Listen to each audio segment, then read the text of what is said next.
so motherfucking design all right now.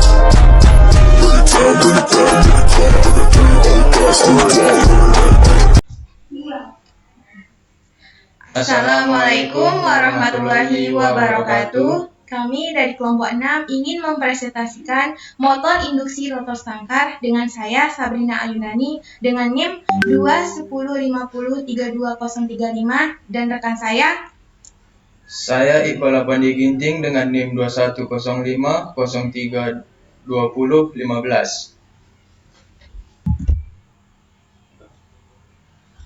Di sini kami akan membahas yang pertama yaitu definisi motor induksi, jenis-jenis motor induksi, prinsip kerja, gambar penghasutan motor sangkar, data hasil percobaan, grafik dari hasil percobaan, kelebihan dari motor induksi, dan penutup.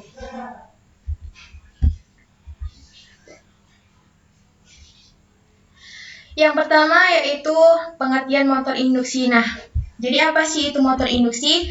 Motor induksi adalah sebuah motor listrik arus bolak-balik atau AC yang bekerja berdasarkan arus induksi elektromagnetik. Motor induksi ini banyak digunakan dalam kehidupan sehari-hari, baik skala kecil seperti rumah tangga maupun skala besar seperti di industri. Penggunaan motor induksi skala kecil menggunakan motor induksi satu pasang untuk kebutuhan rumah tangga seperti kipas angin, mesin cuci, pompa air, dan sebagainya. Sedangkan motor induksi tiga pasang digunakan di industri seperti di pabrik-pabrik atau rumah sakit.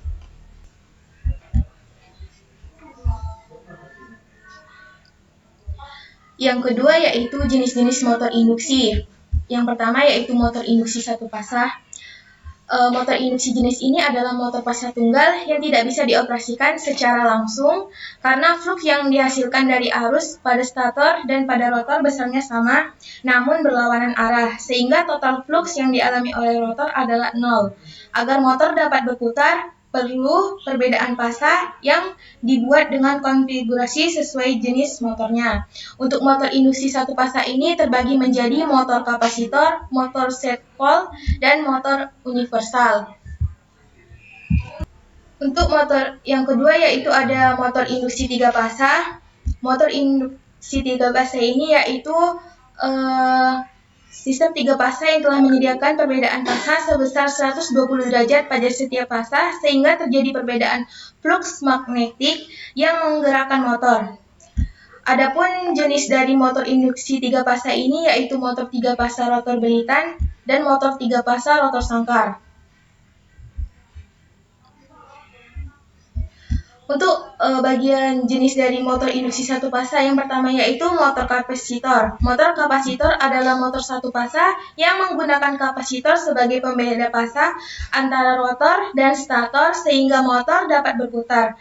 Biasanya digunakan pada perangkat skala kecil dan rumah tangga seperti pompa air, mesin cuci, AC, dan beberapa jenis kipas angin.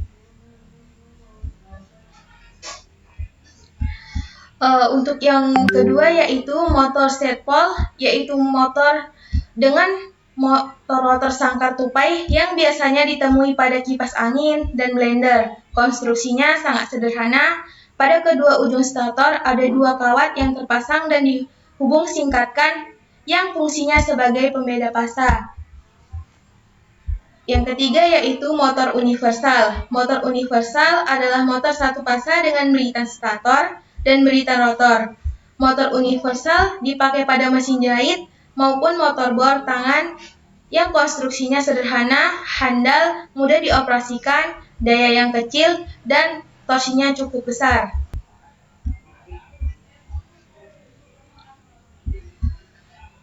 Jenis-jenis motor induksi yang kedua yaitu motor induksi tiga pasang. Motor induksi tiga pasang ini terbagi menjadi motor tiga pasang rotor belitan, yaitu motor dengan belitan kumparan pada rotornya. Lilitan pasang rotor dihubungkan secara bintang dan masing-masing pasang ujung terbuka yang dikeluarkan cincin slip yang terpasang pada poros rotor. Pada motor ini, cincin slip yang terhubung ke sebuah tahanan variabel eksternal yang berfungsi membatasi arus penghasutan dan bertanggung jawab terhadap pemanasan rotor. Selama penghasutan, rotor dengan kumparan mempunyai arus awal yang rendah dan torsi awal yang tinggi dibanding dengan rotor sangkar. Bagian dari motor induksi 3 fasa yang kedua yaitu motor sangkar tupai. Jenis motor induksi ini terdiri dari tumpukan lempengan besi tipis yang dilaminasi dan batangan konduktor di sekelilingnya dan kemudian disatukan untuk membentuk inti rotor. Dengan rotor sangkar, motor dapat menghasilkan arus awal yang tinggi, torsi awal yang rendah, dan kapasitas overload tinggi, serta efisiensi dan faktor daya yang lebih tinggi dibanding rotor belitan. Nah, untuk efisiensi adalah perbandingan daya output atau Pout dan daya input Pin. Kemudian dikalikan dengan 100%. Kemudian untuk daya output ditentukan oleh pengukuran putaran rotor N2 dan torsi T, di mana rumusnya daya output sama dengan 2 dikali N dikali N2 dibagi 60 dikali dengan torsi. Untuk daya input yaitu diukur dengan pengukuran wattmeter dalam satuan fasa, sehingga P input sama dengan 3 dikali dengan P. Untuk slip dihitung dari kecepatan putaran dengan rumus N1 dikurang N2 dibagi dengan N1.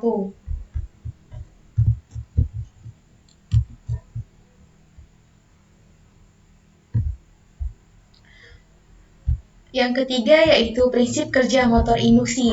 Prinsip dasar motor induksi adalah fenomena elektromagnetis, di mana induksi adalah keadaan sebuah benda, dalam hal ini motor, yang semula tidak bermuatan atau netral menjadi bermuatan listrik. Induksi elektromagnetik adalah fenomena di mana GGL atau gaya gerak listrik menginduksi konduktor listrik ketika ditempatkan dalam medan magnet yang berputar. Motor terdiri dari dua bagian dasar, yaitu rotor dan stator. Rotor adalah bagian yang berputar, sedangkan stator adalah bagian yang diam. Motor induksi terdiri atas kumparan-kumparan stator dan rotor yang berfungsi membangkitkan gaya gerak listrik akibat dari adanya arus listrik bolak-balik satu fasa yang melewati kumparan-kumparan tersebut, sehingga terjadi suatu interaksi induksi medan magnet antara stator dan rotor. Sifat dari kedua kutub ini akan tolak-menolak apabila polaritasnya sama, utara dengan utara atau selatan dengan selatan, dan akan tarik-menarik apabila polaritas kutubnya berbeda, utara dan selatan. Kumparan yang terdapat pada motor diberikan arus listrik sinusoidal yang bertujuan untuk menghasilkan medan magnet yang berubah-ubah. Medan magnet pada kumparan akan berinteraksi dengan medan magnet tetap pada motor, sehingga akan menghasilkan daya tarik tolak yang menyebabkan bagian rotor di tengah berputar. Arahan putaran pada rotor ditentukan oleh arah arus listrik yang melewati kumparan, sedangkan kecepatan motor dipengaruhi oleh kuat medan magnet dan konstruksi internal kumparan. Medan putar pada stator tersebut akan memotong konduktor-konduktor pada rotor sehingga terinduksi arus, dan sesuai dengan hukum Lenz, rotor pun akan turut berputar mengikuti medan putar stator. Perbedaan putaran antara stator dan rotor disebut dengan slip.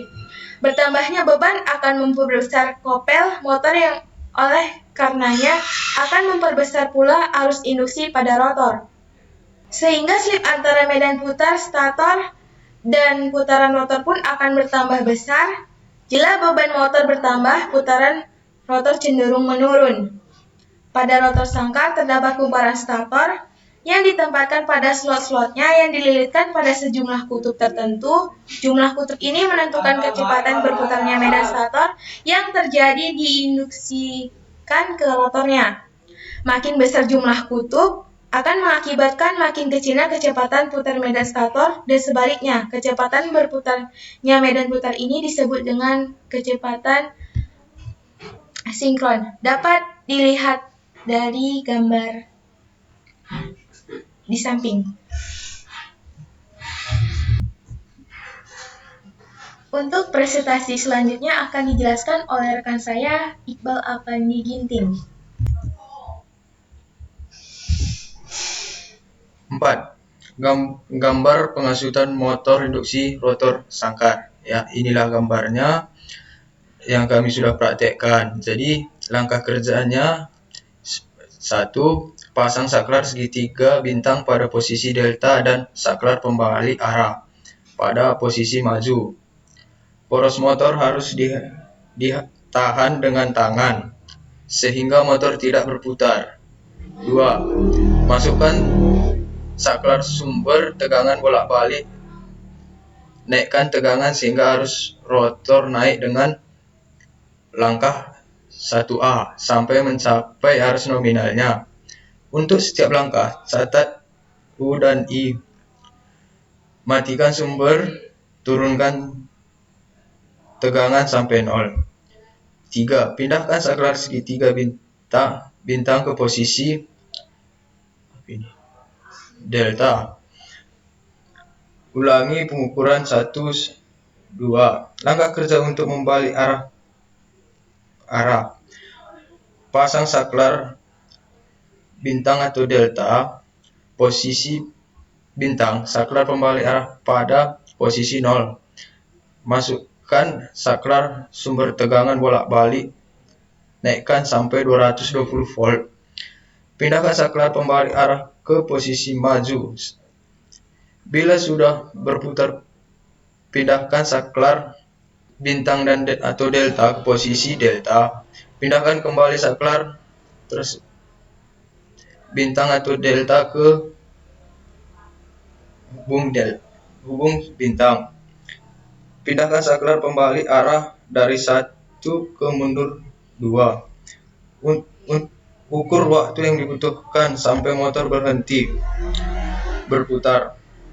Matikan sumber tegangan bolak-balik.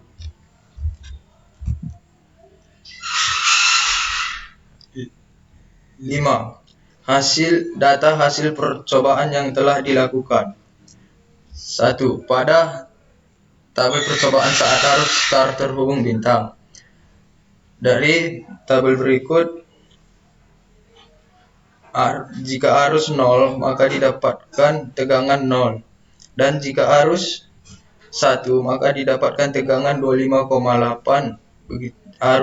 Ketika arus 2 ampere, tegangan didapatkan 50,1 volt. Jika arus 3 ampere didapatkan tegangan 75,1 volt.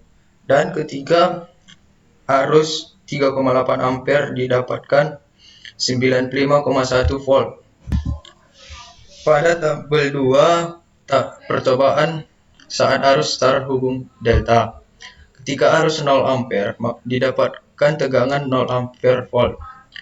Ketika arus 1 ampere didapatkan 7,9 volt. Arus 2 ampere tegangan 16,7 volt. Arus 3 ampere tegangan 25,4 volt. Arus 4 ampere didapatkan tegangan 33,6 volt. Arus 5 ampere didapatkan tegangan 40,9 volt. Arus 6,6 ampere didapat tegangan 54,8 volt. 6. Hasil grafik berdasarkan tabel percobaan. Pada grafik dapat dilihat untuk garis vertikal sebagai nilai arus dan garis horizontal sebagai tegangan. Dari grafik tersebut dapat disimpulkan bahwa arus bertambah secara proporsional dengan peningkatan tegangan mencapai 3,8 ampere pada tegangan 95,1 volt. Hal ini menunjukkan bahwa nilai tegangan berbanding lurus dengan nilai arus yang diberikan, di mana semakin besar arus maka semakin besar pula tegangannya. Grafik fungsi arus hasut hubungan delta berdasarkan tabel percobaan. Pada hubungan delta dapat dilihat bahwa nilai tegangannya juga berbanding lurus dengan nilai arus yang diberikan. Berdasarkan praktik yang telah kami lakukan, dapat disimpulkan fungsi arus asut dan tegangan adalah fungsi linear, di mana arus asut berbanding lurus dengan tegangan dengan perbandingan suatu konstanta tertentu. Jika tegangan semakin besar, maka arus akan semakin besar juga, begitupun sebaliknya. Ya. Yang terakhir yaitu kelebihan dan kekurangan motor induksi rotor sangkar. Kelebihan motor induksi rotor sangkar: 1. Tidak memerlukan sikat dan komutator. 2. Tahan terhadap beban berat. 3. Konstruksinya sederhana. 4. Tidak memerlukan sumber daya eksternal. 5. Torsi awal yang tinggi. 6. Efisiensi yang baik. Dan kelemahan motor induksi rotor sangkar: 1. Sulit dikendalikan kecepatannya. 2. Faktor daya rendah pada beban ringan. 3. Perawatan rotor yang sulit. 4. Tidak cocok untuk aplikasi yang membutuhkan kecepatan konstan. 5. Memerlukan starting gear atau starting sistem starter. Inilah presentasi dari kami. Sekian dan terima kasih. See you.